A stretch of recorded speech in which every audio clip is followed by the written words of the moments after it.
Yeah, legitimate interest is going to be the most flexible, lawful basis that we can process data with. It applies to those where data is given and it's used in the way that people would expect it to be used. And there's a three-stage test. First of all, we need to look at the purpose of the data. So why was the data given? Why have we obtained it? Second, we need to apply or consider whether it's necessary, the data that we hold. And third, we need to balance the individual's interests against what we're saying is our legitimate interest to use the data. And it applies to most marketing data could probably use legitimate interest as the lawful basis for using the data rather than having that express consent. And that's what people are going to be relying upon.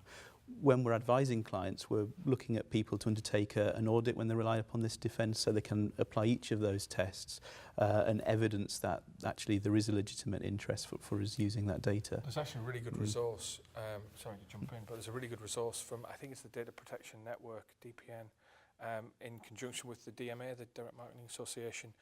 And perhaps we can put the link up, but there's a resource where they call it a legitimate interest assessment, an LIA, and there's a template for those exact three-stage test, and you fill it out, and you get to the bottom where there's a final box where you can actually input mitigation and security principles, and so you're essentially showing, again, it's a journey, right? It's documentation. It's that you're actively thinking about the data that you're collecting. Am I collecting just the minimum? Is it absolutely essential for the purpose that I'm stating it's for? And then what mitigation can you provide if the balancing isn't quite in the right in the right favor? Is it pseudonymized? Is it encrypted? Is it hashed? What else can we do with it? And then obviously you make that determination. And again, you're showing your workings out on the way to the decision you've made to rely on this lawful basis.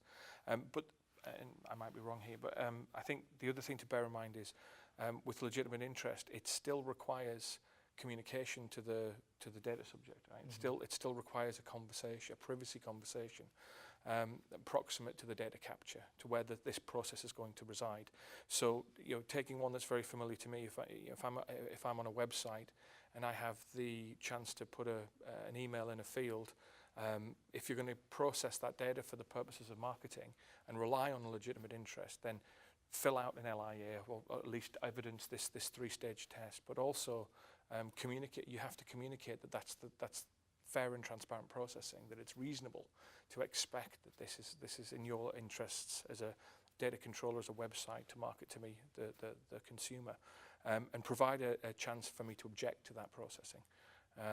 And I suppose if all of those things line up, then you're in a good position to rely on that lawful basis.